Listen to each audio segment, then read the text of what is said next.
So last time we chatted, we talked about how you started in real estate, the growth of Vic Phillips, the big game team. We mentioned how I started in real estate with Million Homes 30 years ago because I'm old. So we started talking before the end of that video, hey, let's get Ken Fairchild, Mike Hall together. That's these two gentlemen. Absolutely. Ken and Mike, I think, if I could say it without sounding silly, they've changed my world in real estate as it relates to being a part of Red One Realty.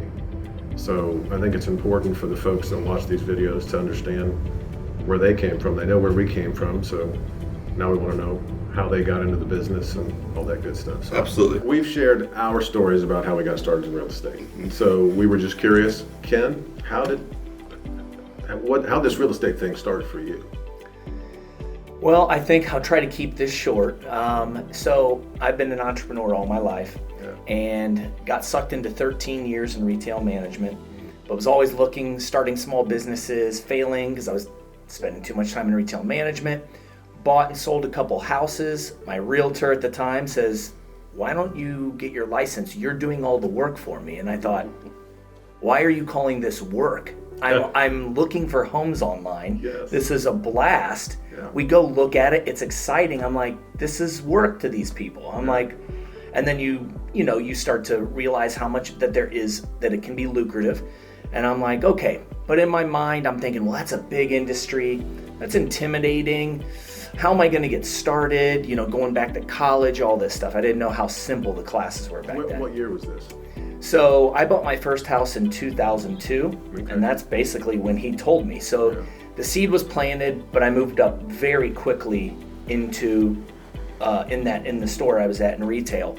So I just was constantly distracted by management and moving up there, and then hiring and running a store of 20 to 25 people. Yeah.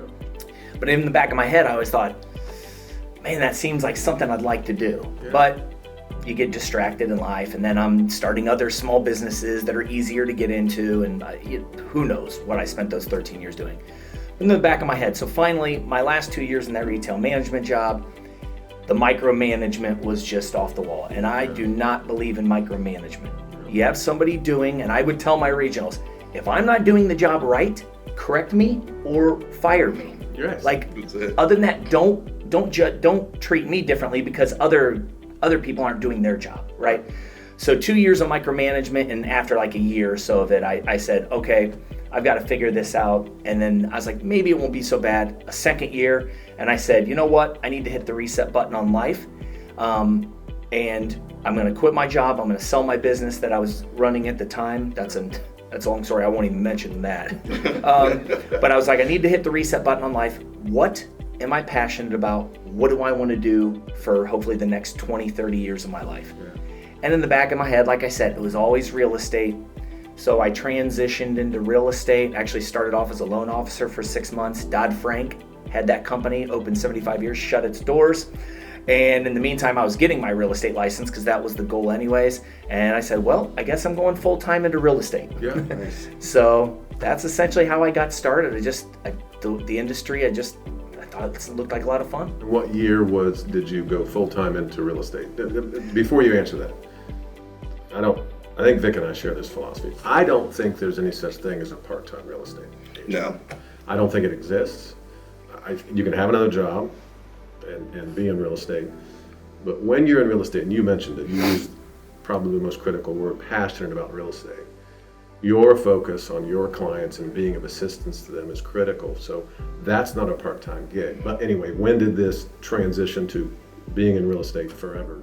So 2013 is when I got my license. Yep. In the spring, I got my mortgage loan officer license. I was doing that. I started taking classes late summer. Yeah. And then by October of 2013, I was a licensed agent. And here's what, to me, I just love this stuff. 2013, it's 2022. Simple math. 9 years later, you're running what I believe is still one of the fastest growing brokerages in the Central Ohio area. So in 9 years, that passion for always wanted to be self-employed, always wanted to have a business, always wanted to allow people to take care of their business but assist them and help them, has come to this. Red One Realty, 2022. How many agents? In Central Ohio, probably in the 720s. 720s. Yeah, because their arms reach longer than Central Ohio now. Yeah, we're in other states. Just for full disclosure, obviously we all work with Red One, so I'm not being objective. Right. It's pretty cool that you've in 9 years that you've achieved that. Sure. Thanks for the story. I appreciate it. Absolutely. Yeah, absolutely. Yeah, it's fun. It's been a great ride, and best decision of my life was getting into real estate, and then obviously forming the company, another phenomenal one. But yeah, it's been an amazing 9 years. I don't know what else to say. I think it's going to be interesting that we're all going to mention that passion for real estate, right? That kind of brought us to this point. So you met with Mike Hall. That's right. So you have anything that you want to ask Mike Hall?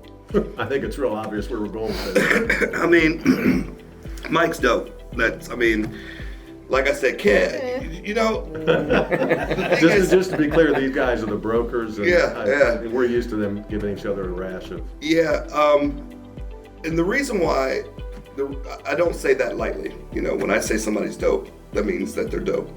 And the reason why I say that is because Mike and Ken remind me of a car dealer that I used to work for, where you had one guy that was out front doing the commercials, Yep. and then you had the guy in the back room, Yep. Taking care of, all of the, paperwork and the financials and all that, boring stuff, right?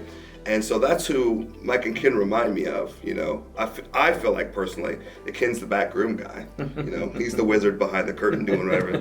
And then Mike is in the front, he's the one that he's helping us every day. You call him for a question, he's right on the line answering the question.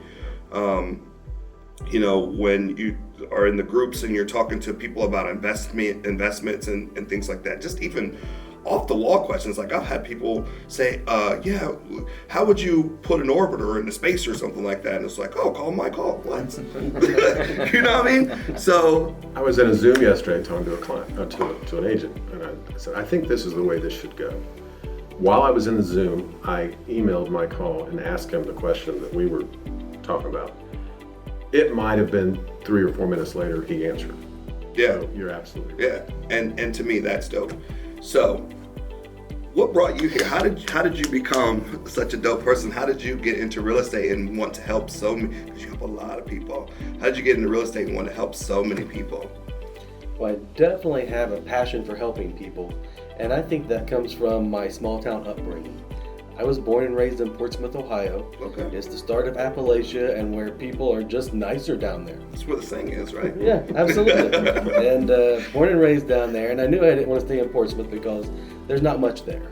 So my goal, at least up until age 18, was to go to college and go work at a Fortune 100 company and work my way up to management. And I did, in the 90s, the tech stock bubble was all building up. I went to work for AT&T. We helped businesses. Starting to age myself, but I used to sell DSL and help install DSL when websites first came out. I was one of the first people out there telling people you need a website, and they're like, I don't think our business needs that. So we went through a lot of that. We used to sell toll-free numbers, and we used to pay for long distance. What year was this? Yeah. This was the 90s. Can you imagine a business without a website now?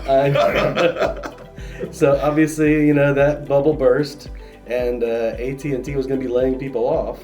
And before that happened, we were commission salespeople, and it was uncapped commission, and I love uncapped commission.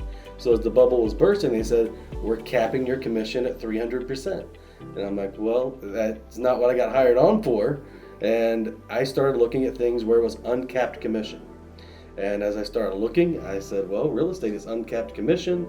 You can't lay me off. It's whatever I go out there and put the work into. So the real estate market was also super hot. Now, whatever I go into next, please don't follow me because I got into tech, I got into real estate. This was, 2004, and I started thinking about 2005, went to classes. And then what happened in 2006 when I actually got licensed? Yeah. I learned how to do short sales, REOs, and things like that. But I knew I believed in myself, and I got recruited by all the other brokerage firms out there, the big ones, and at the end of the day, I went to one that I thought was the worst name in the industry. Great brokerage firm, but he offered me the best split. It was called Golden Gate Real Estate. Okay. And I said, are you from San Fran? How's it tie in? He's like, no, I just like the name. I'm like, doesn't even matter. Right. You have the best split. I can use it. So started working there, and I've only worked for independents. So I never worked for a big, real estate brand. But I find that you can be successful without that brand behind you. Worked at a couple of other brokerage firms, and then got my broker's license in 2014. And bought and sold, flipped, all those fun things with real estate. But I think the big thing to me is whenever I started being a broker, I said, I know I can help a lot of agents. So I sold my properties, stopped investing, stopped selling real estate, got out of selling at all. And all I want to do is get up every day and see how I can help agents today.